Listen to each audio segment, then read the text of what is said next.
I can't recall exactly when, but I remember my younger self one morning getting a glimpse of a rather small book which exhibited the words Feng Shui on its cover. It took me a while to get it off the shelf, but once I had it on my hands, I didn't release it until noon.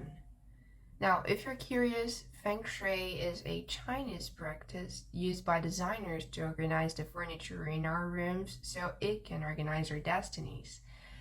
And although I didn't carry an outstanding interest in architecture at the time, the way the author used brief sentences to describe human struggles in which hyperbolic problems are put over nature's order made me want to preserve the frankness and meaning of his speech.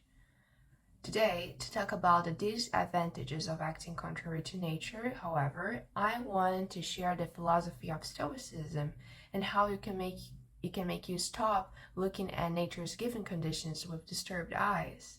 Further, have you ever seen yourself deeply sad about a grade, a party, or a visionary idea you didn't even give the effort to get? Well, if that's the case, don't worry. Because according to nature's order, as someone else was wasting their time to get one of those things, you're focused on another of your desires. But as you're thinking of putting everything in nature's fault, imagine you're actually blaming your assumptions.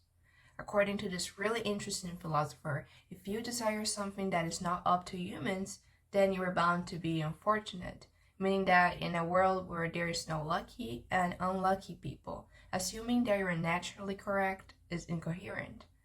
More of this is mentioned in the book Manual by Epictetus, one of the oldest to talk about Stoicism. He was born 50 years before Christ in Greece, but spent most of his life as an enslaved person for the Roman Emperor Epaphroditus.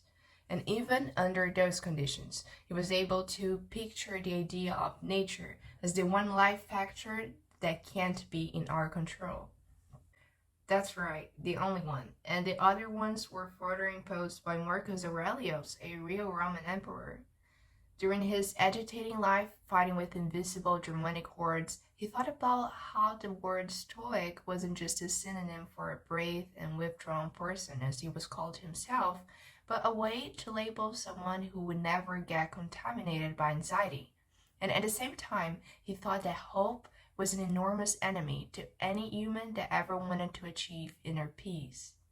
So, in a test, a difficult decision or condition, you are the only one who can control, and in the same way, phrases such as it's okay and it's going to be alright won't build up someone's idea of their own resilience. Also, what time of the day do you usually dedicate to reflecting on your assumptions?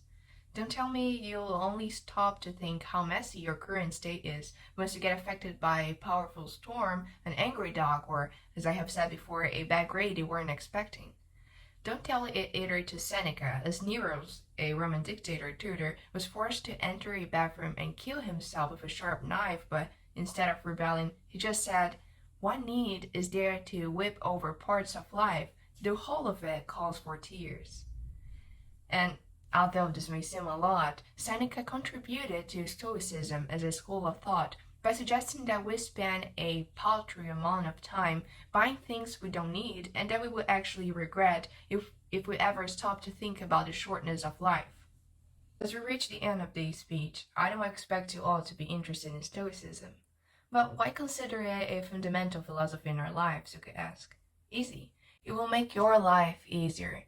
So start by thinking, how can following nature make me stronger? How are my desires related to nature? And how can acting contrary to nature make me fail my goals?